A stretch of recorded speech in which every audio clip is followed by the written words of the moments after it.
Don't mock. I'm not a fool. Don't mock. I'm not a fool. I just think that would be fun.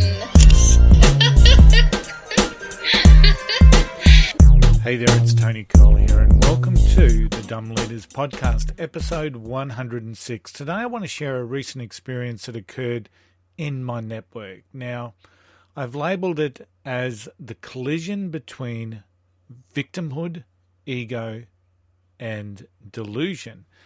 And I can tell you it doesn't end well. And you've already probably potentially got a picture of what that could look like in your head.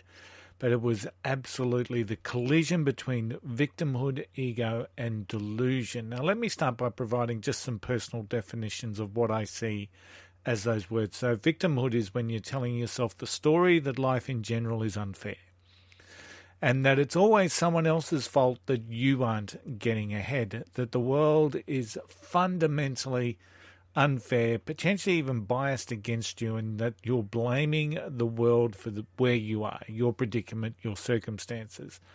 You are the victim of your own story. Now, when we talk about ego, egos can be healthy or they can be destructive. In this case, the ego and self-centredness around this particular experience or incident is strong. But it's also not founded on reality. So the person involved in this had a really in-depth confidence in who they were. However, it wasn't actually based on anything substantial. It wasn't based on reality. It's founded on a delusional sense of importance, a delusional look at the value that they bring to the world. So they're the three sort of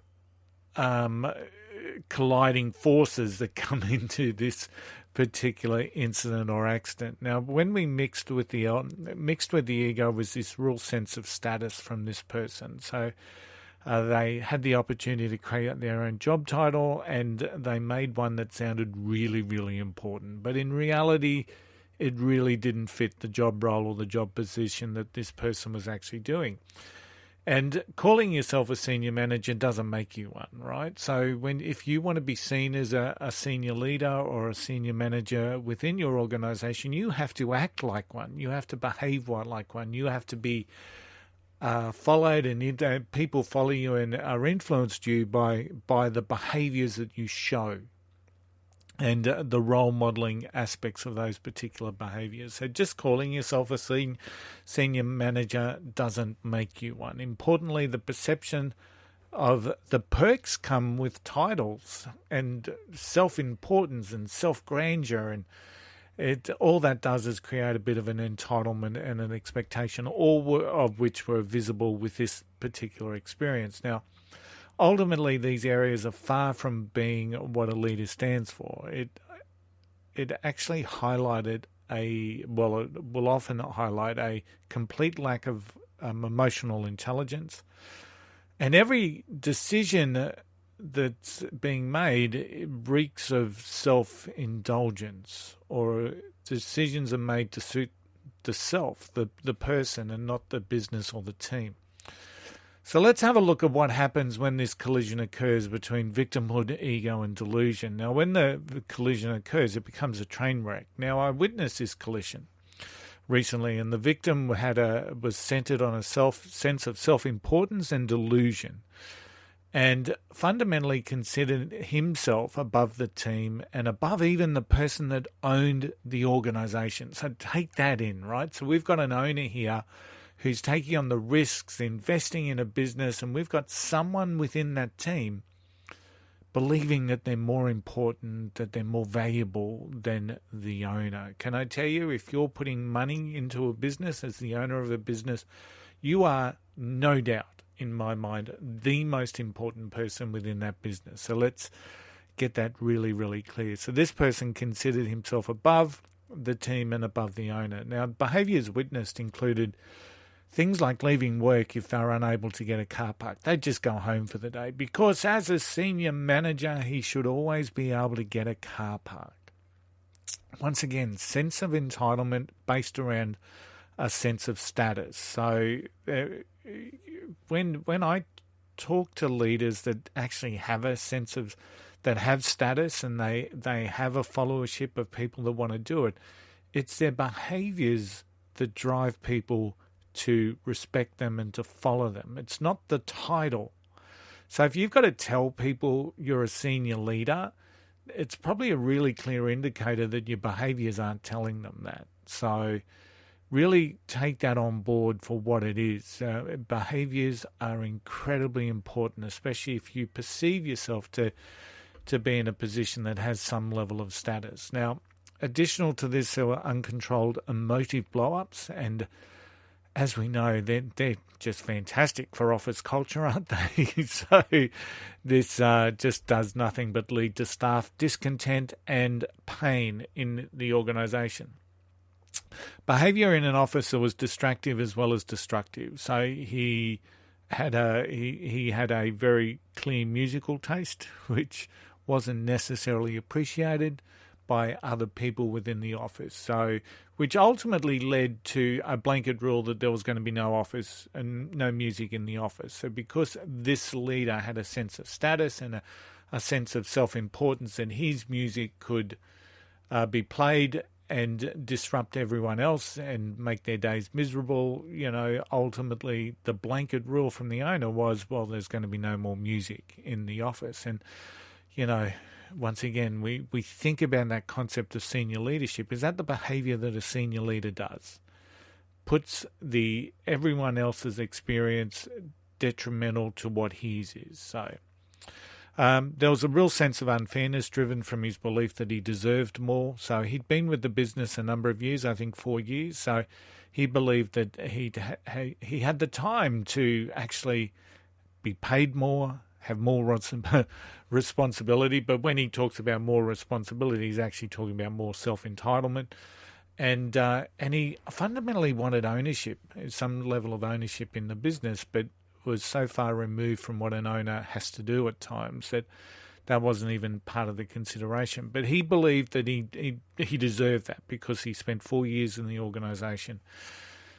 And he just thought that was unfair and unjust. Now, coupled with that, he had a steadfast approach to not engaging in additional learnings because of the belief that he'd already done enough. So he wasn't growing. He was very fixed in mindset. So, the checklist of dumb stuff just continues to grow, in this particular case.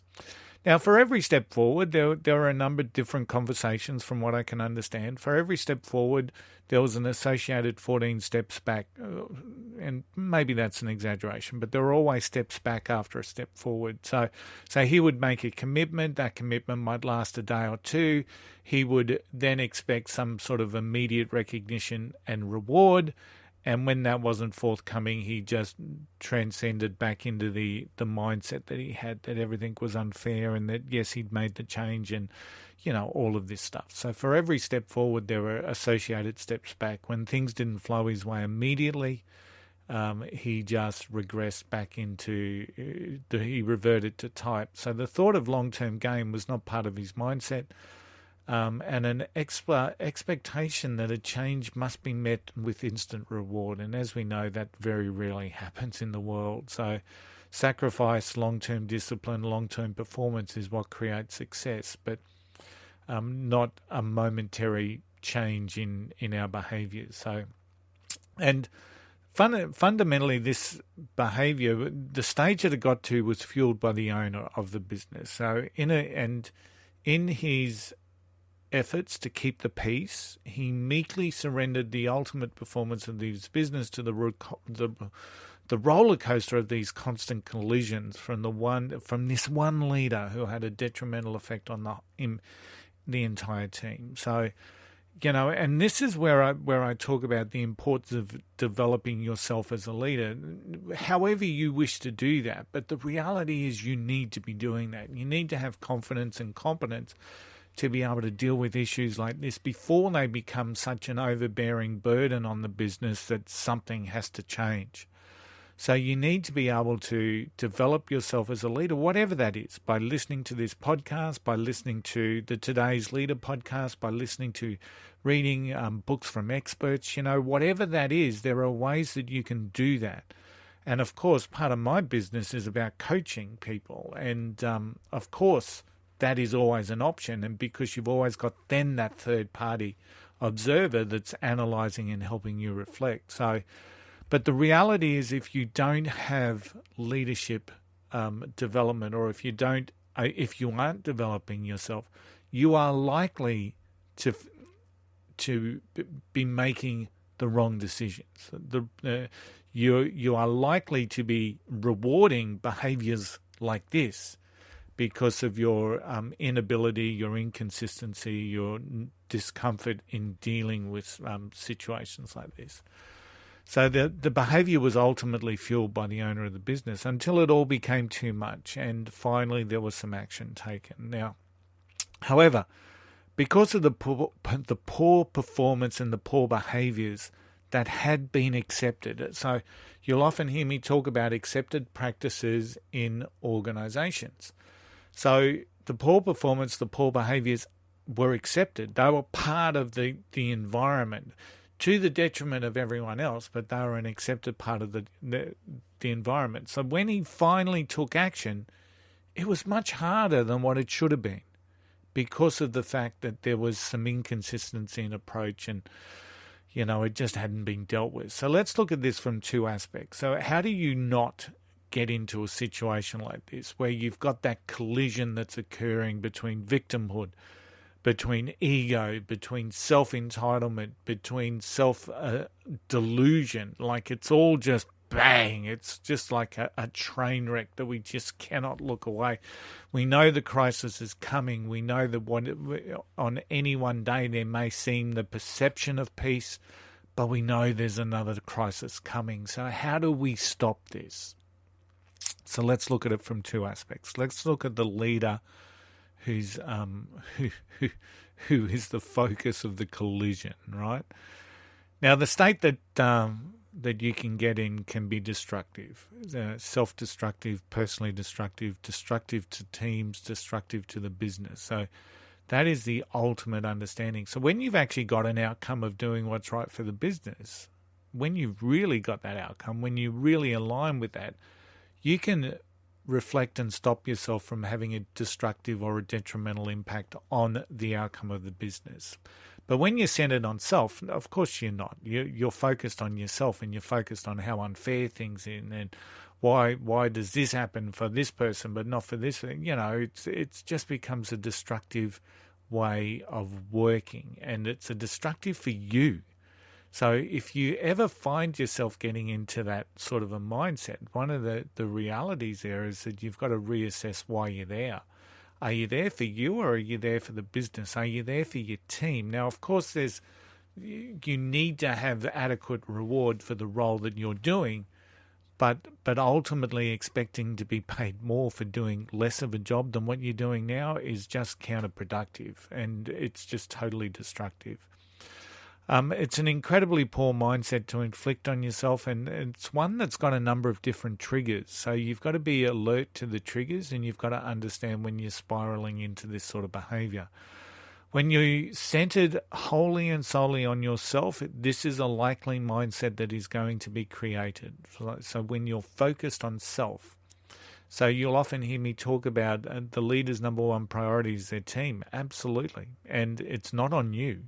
And it shouldn't be on you. So whenever you find yourself centering on yourself, that life's unfair, you're comparing things that are happening in your career to other people's career, you need to have the discipline required to actually shift that within your mind. So how do you do that? Do you commence and develop on your own greater emotional intelligence? And that's really important, to be able to identify those emotions and feelings that we have, and to be able to be productive in getting a response.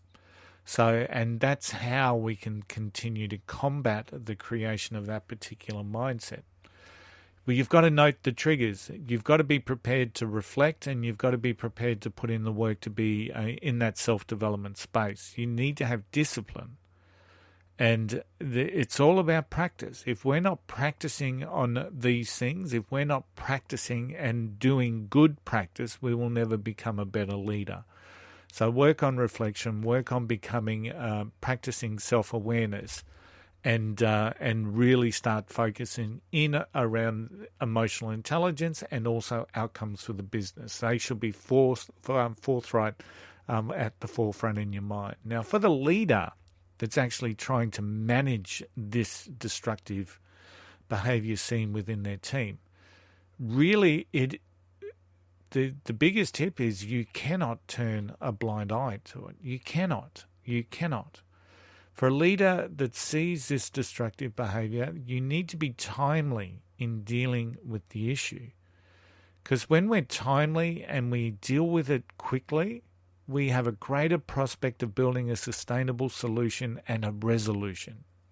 Now, the behaviors you walk past will become the behaviors you accept, right? So if you're going to turn a blind eye to it, be fully understanding that ultimately these behaviors will get worse and they will start to infiltrate and disrupt and the whole team. So the behaviors you walk past become the behaviors that you accept. Deal with it early. Don't ever allow it to poison your own business. So I hope you've taken something away between the collision between victimhood, ego, and self-delusion. I hope that you've been able to think back on past people that you've worked with potentially and think about, okay, that could have been handled a little bit better. Hopefully you've taken some advice. Thanks for listening to this episode of the Dumb Leaders Podcast. I shall see you all again next time. Bye for now. Don't mock. I'm not a fool. And people who know me personally know that I am not a fool. But I won't get into the details of those. I just want people to realize that I'm not a fool. Don't mock. I'm not a fool. Don't mock. I'm not a fool.